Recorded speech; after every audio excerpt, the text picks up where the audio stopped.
Okay, I've got a statement I need to make that is probably going to shock some of you out there. Are you ready? Are you braced for it? Okay, here we go. Some people just aren't going to like your stuff.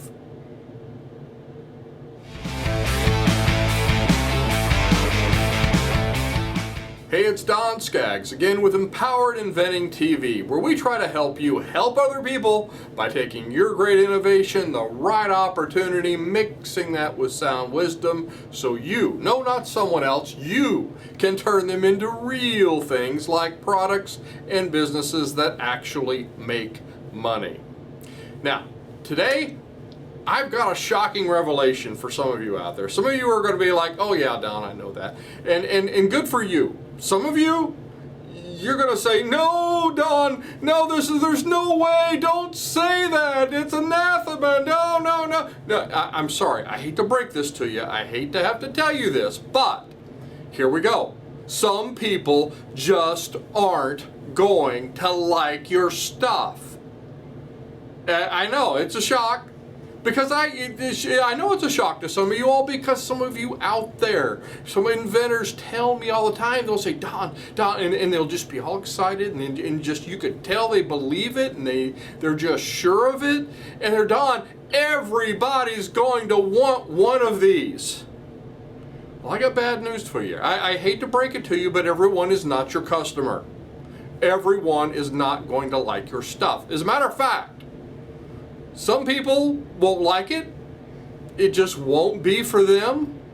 And not only will some people not like it, some people will actually hate your product. Yes, they will hate your product vehemently. And if you spend any time in an exhibit booth, if you spend any time, although people are usually more polite even if they think that, but if you spend any time, especially online, where people like to just really send you nasty stuff on the internet for some reason, I guess they're hiding behind cyberspace. But anyway, that's a conversation for another time. But not only some people aren't going to like it, but they're going to hate it. They really are going to hate it, and they're going to tell you so. You ever seen a bad Google review? Yes, you will get some people that just actually hate what you have. But no, Don, I just know. They just don't understand. Everybody's got to love. No, everybody does not have to love your product. Some people will love it. Some people will hate it. I've had that happen. That happens to me all the time. So what does all this mean, though? Why am I telling you this? Well, there's some important lessons to be learned from this. And if you think everybody's going to be your customer, everybody's really going to fall in love with it like you did, and everybody's going to love it and want it, you really need to hear these things. Because what this means, because this can actually help you getting, haters gonna hate, scorners gonna scorn, people are gonna be mean people are gonna be mean, and they're out there, and it's gonna happen. It really is. I'm sure I have some people that probably hate my YouTube channel. And to those of you out there that may be haters, there's a lot of videos out there on the internet. Fly, go be free, hater. Go to see something you like. You don't like being here, and guess what? I don't want you here either. So haters are going to hate, and they're going to hate your product. So you need to get used to this idea.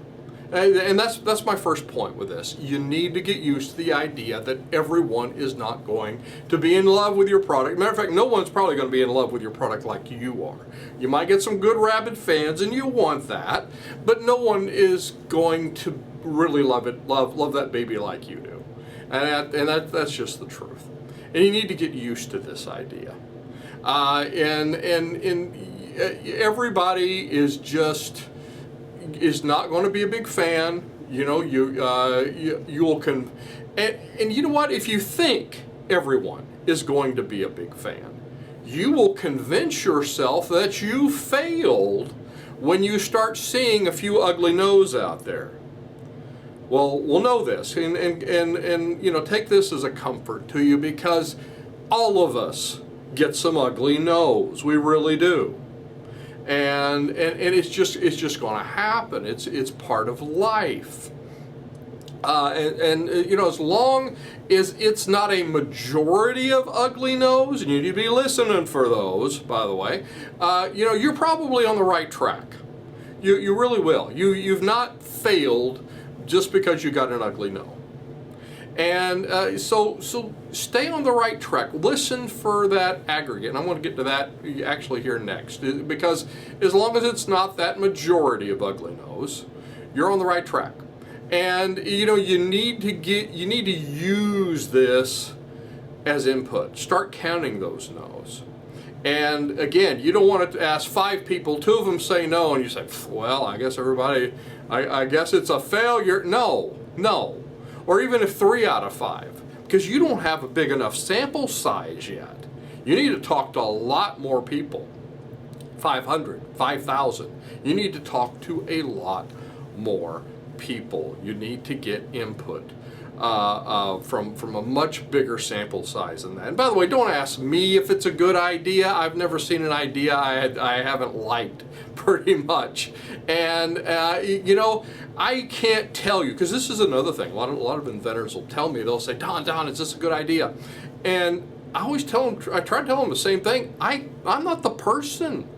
You know, if you have something that is in the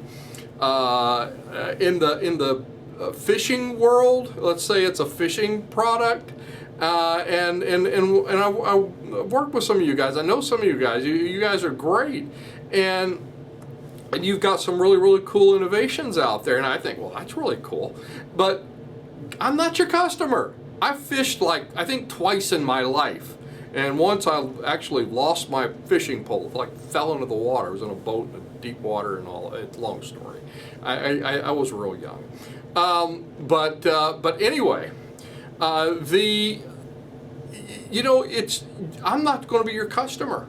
You need to listen to a sample size of people who would give you money for your product. And see if they say yes or no. And by the way, if they're voting with dollar bills, that is the real true yeses, but that's for another video. What I'm talking about is these no's. I'm talking about using these no's as input, counting them against the aggregate of all the other ones that you're listening to, and remember that that the painful yet constructive criticisms, when recognized in aggregate, can be your teacher. It's going to really truly show you where to pivot with your idea. So you're listening to a lot of people, a lot of really good potential customers, not people you're in a relationship with, whether you're buying coffee or you're married to them, and you're getting that input, and you are recognizing all that input in aggregate. And you're saying, okay, I'm hearing a whole lot of people saying they don't like this one thing here. And that one thing there might be the thing you have to pivot on. So you have to watch for those things. Another thing is know that you can't please everybody. And don't try to. Don't make changes on a single complaint or a single rejection. That's bad. Bad decision making. It's bad judgment.